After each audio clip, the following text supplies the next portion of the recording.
নমস্কার সুপ্রিয় দর্শক বন্ধুরা, আপনারা সবাই কেমন আছেন? আশা করছি ভালো আছেন। আপনাদেরকে আরও একবার স্বাগতম জানাচ্ছি আমার ইউটিউব চ্যানেল ঘোষ ইনফরমারে। সুপ্রিয় দর্শক বন্ধুরা, বাংলার বাড়ি প্রকল্পে কিন্তু 16,50,000 উপভোক্তাকে মুখ্যমন্ত্রী মমতা ব্যানার্জি বাংলার বাড়ি প্রকল্পে টাকা দিতে চলেছেন এবং সেই টাকা দেওয়ার প্রক্রিয়া কিন্তু ইতিমধ্যেই শুরু হয়ে গেছে। মুখ্যমন্ত্রী মমতা ব্যানার্জি তিনি কিন্তু জানুয়ারি মাসের প্রথম সপ্তাহেই 16,50,000 উপভোক্তাকে টাকা দেবে বলে নদিয়ার সভা থেকে ঘোষণা করেছেন। তার সাথে কিছু দিনের মধ্যেই ইতিমধ্যেই প্রত্যেকটি পঞ্চায়েত থেকে ফোন আসা শুরু হয়ে গেছে। আপনারা জানেন এই ফোন কল কিন্তু ওই 16 লক্ষ উপভোক্তার মধ্যে নয়। এই 16 লক্ষ উপভোক্তা ছাড়াও যে বাকি 50,000 উপভোক্তাকে তিনি বাড়ি দেবে বলে ঘোষণা করেছিলেন, অর্থাৎ যারা সিএমআরও গ্রিভেন্স পোর্টালে বা সরাসরি মুখ্যমন্ত্রীর হেল্পলাইন নম্বরে কল করে তাদের অভিযোগ করেছিলেন এবং বাংলার বাড়ি প্রকল্পে তাদের নাম লেখানোর জন্য যাবতীয় কাজ করেছিলেন বাংলার বাড়ি প্রকল্পের যে হেল্পলাইন নম্বর সেই নম্বরে কল করে। এইবার সেই প্রকল্পেরই কিন্তু লিস্ট আসতে চলেছে এবং সেই প্রকল্পের লিস্ট অনুযায়ী কিন্তু ধরে ধরে ফোন কল করা হচ্ছে পঞ্চায়েত থেকে। এবার সেই লিস্ট আপনি কোথায় পাবেন এবং কিভাবে বাংলার বাড়ি প্রকল্পে আপনাদের নাম তুলবেন কিংবা কবে আপনাদের সার্ভে হবে, অথবা সার্ভে না হয়েই কি লিস্ট চলে আসলো নাকি আপনাদের আবারও সার্ভে হবে, তার সাথে সুপ্রিয় দর্শক বন্ধুরা কি কি আপনাদের কাছ থেকে ডকুমেন্টস চাওয়া হচ্ছে সেই সম্বন্ধে বিস্তারিত আলোচনা এই ভিডিওতে করে দেব। তার আগে আপনারা যদি চ্যানেলে নতুন হয়ে থাকেন তাহলে অবশ্যই চ্যানেলটিকে সাবস্ক্রাইব করে নোটিফিকেশনের বেল আইকনের অল বাটনটি প্রেস করে রাখবেন। সুপ্রিয় দর্শক বন্ধুরা, আপনারা জানেন বাংলার বাড়ি প্রকল্পটি একটি খুবই জনকল্যাণমূলক প্রকল্প।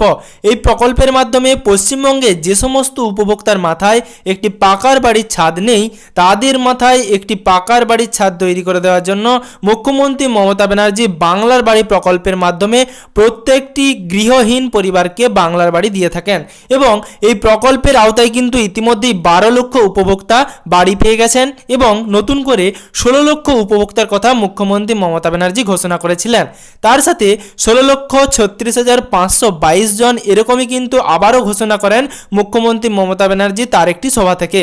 বর্তমানে নদিয়ায় তিনি একটি সভা করেন এবং সেই সভায় তিনি ঘোষণা করেন 16,50,000 উপভোক্তাকে তিনি বাংলার বাড়ি প্রকল্পে প্রথম কিস্তি 60,000 টাকা দেবেন। এবার এই 16 লক্ষ উপভোক্তাকে কবে দেওয়া হবে বা 16,50,000 উপভোক্তাকে কবে দেওয়া হবে সেই নিয়ে বক্তৃতা দিতে গিয়ে তিনি জানিয়েছেন জানুয়ারি মাসের প্রথম সপ্তাহেই দেওয়া হবে। এবার জানুয়ারি মাসেই প্রথম সপ্তাহে যদি বাংলার বাড়ি প্রকল্পে 16 লক্ষ উপভোক্তাকে বা 16,50,000 উপভোক্তাকে বাড়ি দেওয়া হয়, সেক্ষেত্রে কি নতুন যারা নাম লিখিয়েছিলেন অর্থাৎ সিএমআরও গ্রিভেন্স পোর্টালে নাম লিখিয়েছিলেন এবং পঞ্চায়েত থেকে কল করা হচ্ছে, তাহলে কি তাদের সার্ভে হবে না? তাদের অবশ্যই সার্ভে হবে বন্ধুরা, তাদের নতুন করে সার্ভে হবে এবং সার্ভের পরই টাকা পাঠানো হবে। তবে এই কিস্তির সঙ্গেই যে তাদের টাকা পাঠানো হবে এমনটা কিন্তু নয়। মুখ্যমন্ত্রীর দপ্তর থেকে কিন্তু এরকম কোনো ঘোষণা করা হয়নি যে এই 16,50,000 উপভোক্তার সাথেই তাদের কিন্তু টাকা পাঠানো হবে।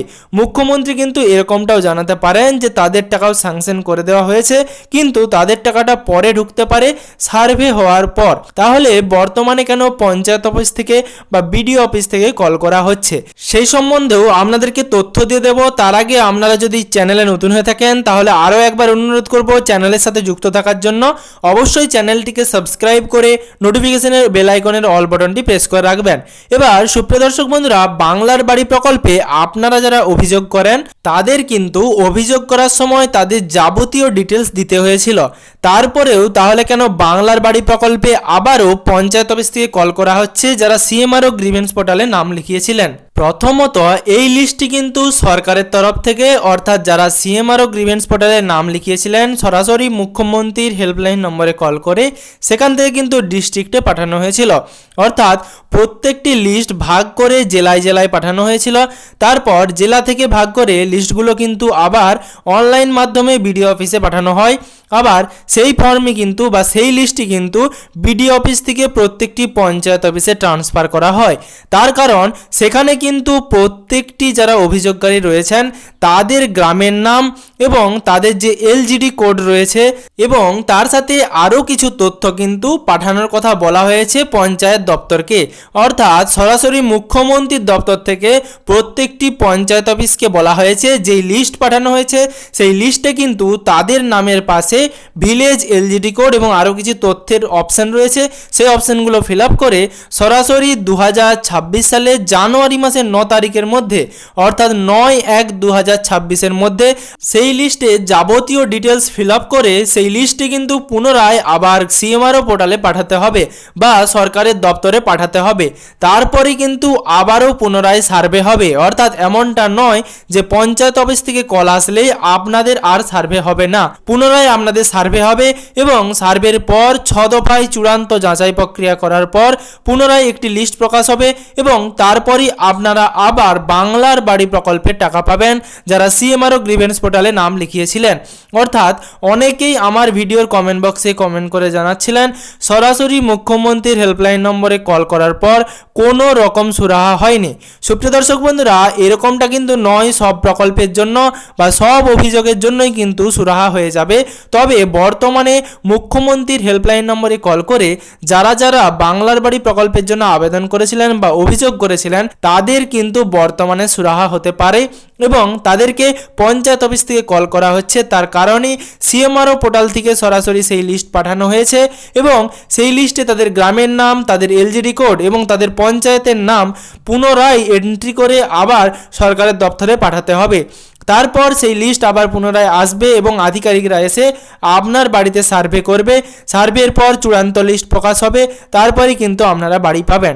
এবার আপনারা কি এই 16,50,000 উপভোক্তার সাথেই বাড়ি পাবেন সে নিয়ে যদি আমি আপনাদের জানাই, এই ক্ষেত্রে কিন্তু কোনো রকম অফিসিয়াল আপডেট নেই। তবে আমি আপনাদের জানাতে পারি যদি সেই 9 তারিখের আগে বাংলার বাড়ি প্রকল্পে প্রথম কিস্তির টাকা মুখ্যমন্ত্রী মমতা ব্যানার্জি 16 লক্ষ উপভোক্তা বা 16,50,000 উপভোক্তার মধ্যে ট্রান্সফার করে দেয় তাহলে কিন্তু টাকা পাওয়ার সম্ভাবনা খুবই কম। তবে তিনি যদি আবার ডিলে করেন বাংলার বাড়ি প্রকল্পের টাকা দেওয়ার ক্ষেত্রে, সেক্ষেত্রে এই যারা নাম তাদের তুলেছিলেন বাংলার বাড়ি প্রকল্পের জন্য সিএমআরও গ্রিভেন্স পোর্টালে অভিযোগ করে এবং যাদের লিস্ট বর্তমানে পঞ্চায়েত অফিসে পাঠানো হয়েছে, পঞ্চায়েত থেকে কল করা হচ্ছে, তারাও কিন্তু তাহলে পেতে পারেন যদি বাংলার বাড়ি প্রকল্পের টাকা দিতে দেরি হয় এবং নতুন করে সিএমআরও গ্রিভেন্স পোর্টালে পাঠানো নামগুলো থেকে সার্ভে শুরু হয়।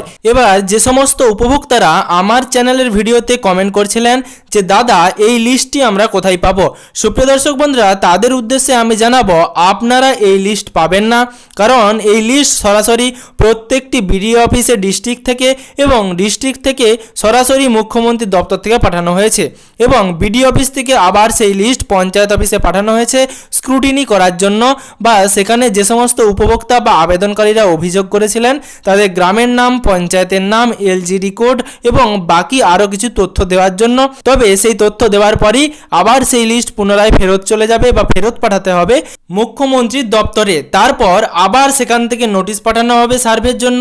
তারপর যারা আবেদনকারী ছিলেন বা অভিযোগকারী ছিলেন তাদের পুনরায় সার্ভে হবে এবং সার্ভের পর যে সমস্ত উপভোক্তারা নতুন করে বাড়ি বানাননি, অর্থাৎ অনেকেই কিন্তু 2 বছর আগে কিংবা 1 বছর আগে তারা অভিযোগ করেছিলেন, তারপরেও কিন্তু তারা বাংলার বাড়ি প্রকল্পে বাড়ি না পাওয়ার পর তারা নিজেদের একটা পাকার বাড়ি বানিয়ে ফেলেছিলেন, তাদের কিন্তু নাম বাদ যাবে।